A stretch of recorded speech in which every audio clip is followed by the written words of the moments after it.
ಎಲ್ಲರಿಗೂ ನಮಸ್ಕಾರ. Today in this session we will get more information about colonial land tenure systems in general and Zamindari system in particular. What is land tenure? Tenure means to hold. Land tenure means how land is held and managed by a person. English ಪದ land ಟೆನ್ಯೂರ್ಗೆ ತತ್ಸಮಾನವಾಗಿ ನಾವು ಕನ್ನಡದಲ್ಲಿ ಭೂ ಹಿಡುವಳಿ ಅಥವಾ ಭೂಸ್ವಾಮ್ಯ ಎಂದು ಕರೆಯಬಹುದು. ಇಲ್ಲಿ ಕೃಷಿಕ ಮತ್ತು ಕೃಷಿ ಭೂಮಿಯ ಒಡೆತನಕ್ಕೆ ಸಂಬಂಧಿಸಿದಂತಹ ಒಂದು ಪದ್ಧತಿನೇ ಭೂ ಹಿಡುವಳಿ ಪದ್ಧತಿ ಅಥವಾ ಭೂಸ್ವಾಮ್ಯ ಪದ್ಧತಿಯಾಗಿದೆ. The system of land tenure includes two conditions. The conditions under which the land is held by a person from the state. The condition on which land is given by the landlord to the actual cultivator for the purpose of cultivation.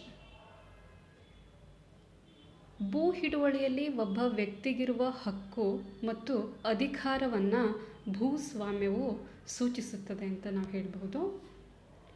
Types of land tenure system in colonial period. British ಆಳ್ವಿಕೆಯ ಕಾಲದಲ್ಲಿದ್ದಂತಹ ಭೂ ಹಿಡುವಳಿ ಪದ್ಧತಿಗಳು. There were three types of land tenure systems during British rule in India. These systems were prevalent in different parts of the country. They were Zamindari System, Mahalbari System and Raitwari System. Zamindari System. In Persian language, Jameen means land and Dar means holder. So, Zamindar means a person who holds the land. The Zamindar tenure system, which existed during Mughal period, took a definite shape during British rule.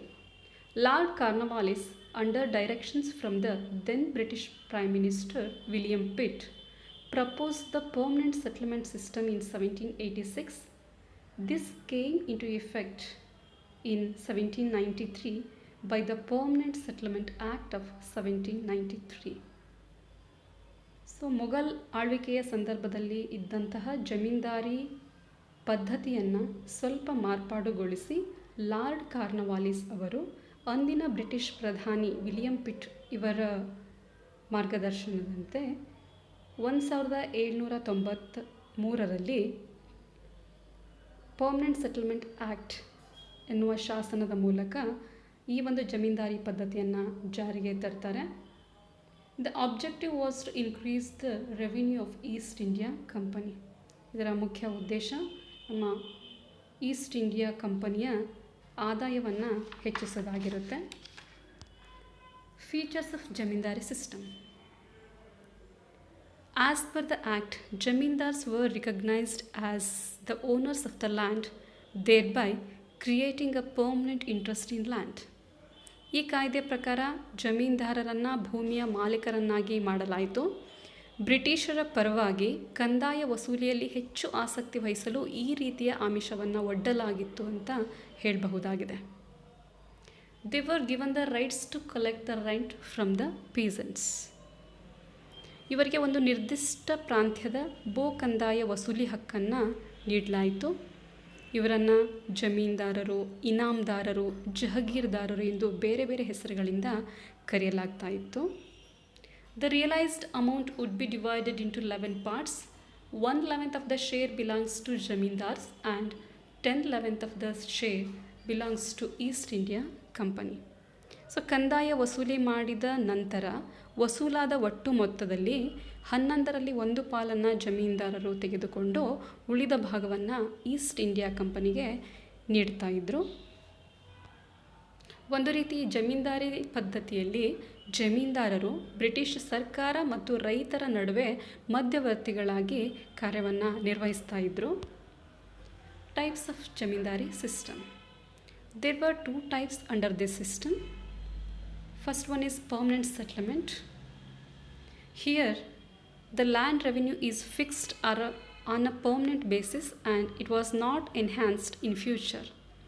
ಈ ಶಾಶ್ವತ ಜಮೀನ್ದಾರಿ ವ್ಯವಸ್ಥೆಯಲ್ಲಿ ಭೂ ಕಂದಾಯವನ್ನು ಶಾಶ್ವತ ನೆಲೆಯಲ್ಲಿ ನಿಗದಿಪಡಿಸಲಾಗ್ತಾ ಇತ್ತು.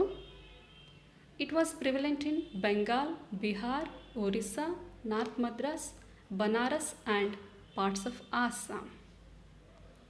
The second type is temporary settlement, ತಾತ್ಕಾಲಿಕ ಜಮೀನ್ದಾರಿ ವ್ಯವಸ್ಥೆ. Land revenue was assessed for a period ranging between 20 and 40 years in various states. There was a provision for the revision of revenue. It was prevalent in the remaining parts of Bengal, Uttar Pradesh, Madhya Pradesh, Punjab and Oudh. So ಇಲ್ಲಿ ಒಂದು ನಿರ್ದಿಷ್ಟ ಭೂ ಕಂದಾಯವನ್ನು ಸುಮಾರು 20ರಿಂದ 40 ವರ್ಷಗಳ ಅವಧಿಗೆಂದು ನಿಗದಿ ಮಾಡಲಾಗ್ತಾ ಇತ್ತು.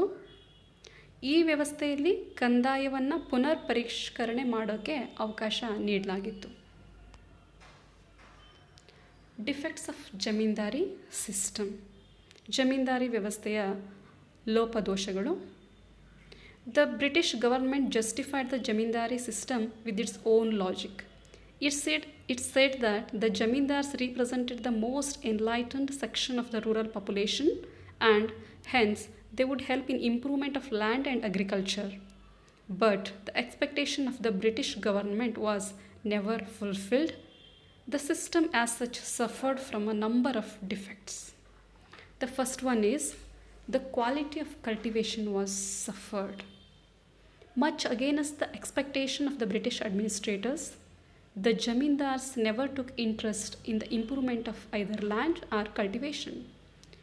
British ಆಳರಸರ ನಿರೀಕ್ಷೆಗೆ ವಿರುದ್ಧವಾಗಿ ಜಮೀನ್ದಾರರು ಜಮೀನಿನ ಸುಧಾರಣೆಯ ಬಗ್ಗೆ ಗಮನ ಹರಿಸದೆ ಹೆಚ್ಚಿನ ಕಂದಾಯ ವಸೂಲಿ ಮಾಡುತ್ತಾ ಅದರಲ್ಲಿ ಐಷಾರಾಮಿ ಜೀವನವನ್ನು ನಡೆಸುವುದರಲ್ಲಿ ಮಗ್ನರಾಗಿದ್ದರು. ಎರಡನೇದಾಗಿ the problem of absentee landlordism. It created a unique agrarian structure in the villages which conferred a right of sharing the produce of the land on a few without participating personally in the productive process.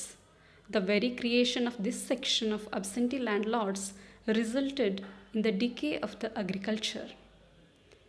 ಅನುಪಸ್ಥಿತಿಯ ಜಮೀನ್ದಾರರು ಎನ್ನುವಂಥ ಒಂದು ವರ್ಗವನ್ನು ಈ ಜಮೀನ್ದಾರಿ ಪದ್ಧತಿ ಸೃಷ್ಟಿ ಮಾಡುತ್ತೆ. ಇದ್ರ ಮೂಲಕ ಕೃಷಿಯ ಅಧಪತನಕ್ಕೆ ಕಾರಣವಾಗುತ್ತೆ. The system itself was based on exploitation. The land assessment was not done properly and land revenue was fixed arbitrarily. Both productive and unproductive land was expected to furnish revenue at the same rates. This created a burden on the farmers of unproductive land.